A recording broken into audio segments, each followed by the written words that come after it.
সেটা আজকে তোমরা জানতে পারবে। ডিয়ার স্টুডেন্ট, আজকে আমি থাকছি তোমাদের কি বলছে ইলেকট্রিক্যাল ডিপার্টমেন্টে এসি সার্কিটে কিভাবে হচ্ছে আর অর্থাৎ রেজিস্টর, ইন্ডাক্টর এবং ক্যাপাসিটর কিভাবে চিহ্নিত করব তার সমগ্র বিষয় নিয়ে, এবং এগুলোকে প্যারালালে সংযোগ করলে সার্কিটে কি গঠন হয় আর এই সার্কিট থেকে কিভাবে কারেন্ট এবং কিভাবে ভোল্টেজ নির্ণয় করা যায়।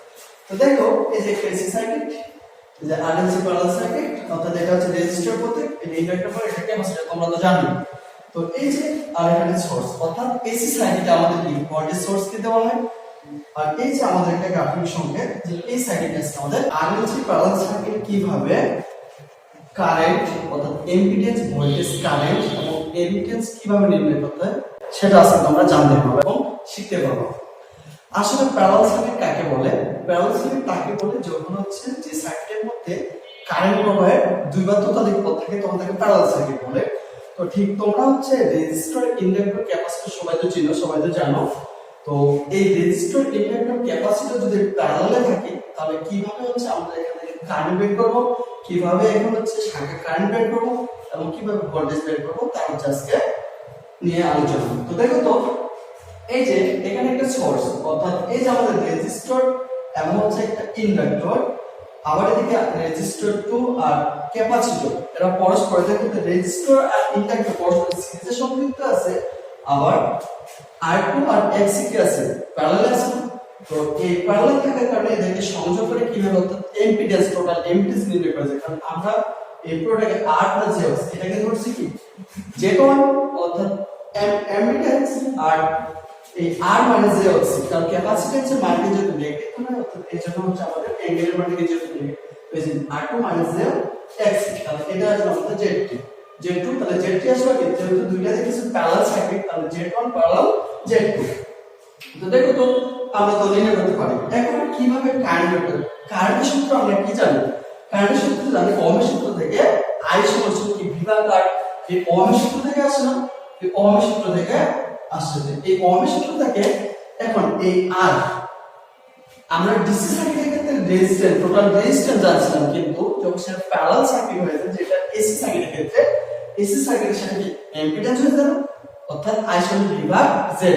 তো এই যে ইম্পিডেন্স, তো দেখো তো, আর আমরা এখন দেখো এই জায়গায় যদি শাখা কারেন্ট বের করতে হয়, আমরা যদি টোটাল কারেন্টটা যদি বের করতে পারি তাহলে টোটাল কারেন্ট কিভাবে বের করব? তাহলে এখানে টোটাল V জানি এবং Z1 Z2 যদি প্যারালাল থাকে এখানে আমরা Z2 অর্থাৎ Z3 নির্ণয় করতে, মোট ইম্পিডেন্স নির্ণয় করতে পারছি। তো টোটাল ভোল্টেজকে যদি টোটাল ইম্পিডেন্স দ্বারা যদি ভাগ করে দেই তাহলে টোটাল কারেন্ট পাবো।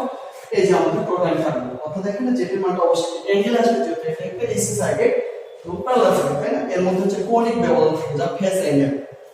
তো দেখো তো, আর সর্বদা প্যারালাল সার্কিটে ভোল্টেজ কে সমান থাকে, তাহলে এখান থেকে শাখা কারেন্ট এটা কিন্তু পয়েন্ট মেথড না, পয়েন্ট মেথডের মধ্যে এটা যদি পয়েন্ট মেথড কল্পনা করি তাহলে এখান থেকে মোট কারেন্টটা কি আমাদের আগত হচ্ছে, এখান থেকে I1 আর কি নির্গত হচ্ছে না। আমরা কারশফ থেকে জানি কি যে একটি পয়েন্ট বা মেথডে যখন সমগ্র হচ্ছে কারেন্টের বীজগাণিতিক যোগফল কি হয় শূন্য, অর্থাৎ আগত এবং নির্গত কারেন্টের যোগফল, বীজগাণিতিক যোগফল হয় শূন্য। তো এই সূত্রটার সাথে কত, এটা খুবই সহজ না? তাহলে এখানে দেখো টোটাল Z জানো, আবার এটারও Z জানো, অর্থাৎ Z1 Z2, অর্থাৎ এখানকার যদি ভোল্টেজকে যদি আমরা এই Z1 দ্বারা যদি ভাগ করি তাহলে এখানে I1 কারেন্ট পাবো, এই শাখা কারেন্ট।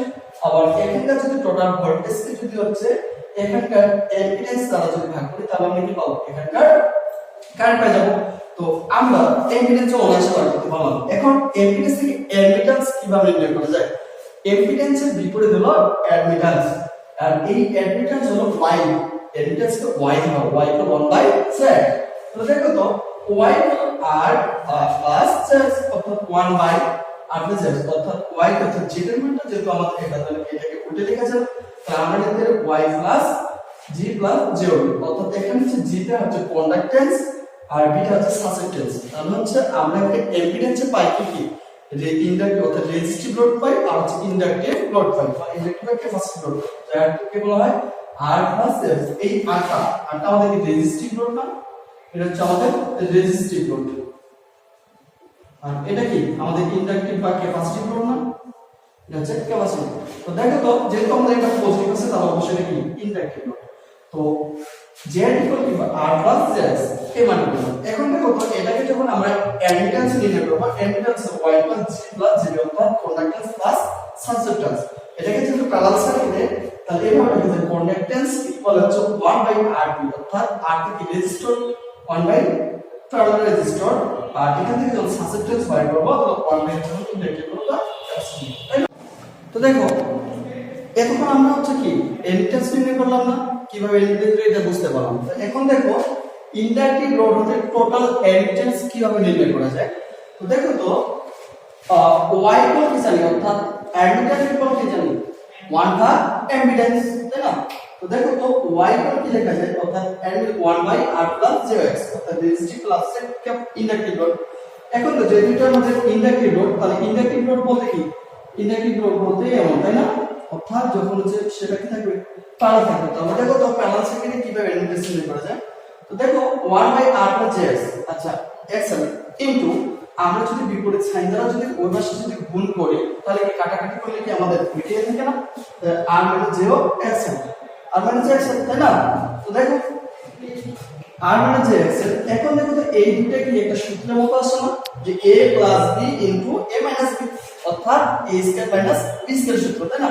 তো দেখো তো এই যে a স্কয়ার মাইনাস jx এটাকে কি হচ্ছে তাহলে jx স্কয়ার।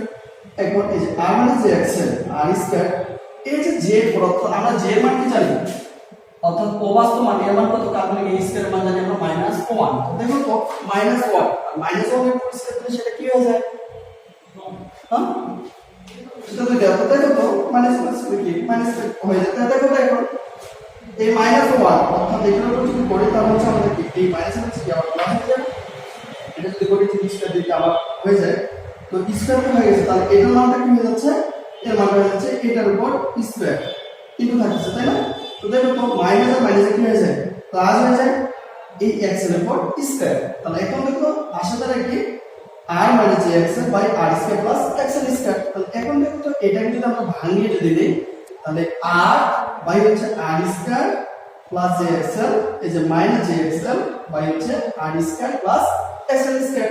এখন দেখো যে তাহলে আমাদের এটা কি কন্ডাক্টেন্স না, তাহলে কন্ডাক্টেন্স এর বারবার সূত্র কি দেয় r by r square plus x অর্থাৎ একটা ইম্পিডেন্সের মধ্যে যদি রেজিস্টর এবং হচ্ছে ইন্ডাক্টর থাকে তো দেখো তো অর্থাৎ ইন্ডাকটিভ মান থাকে তাহলে দেখো r by r square plus x square দিলে আমরা কি পেয়ে যাচ্ছি কন্ডাক্টেন্স পেয়ে যাচ্ছি।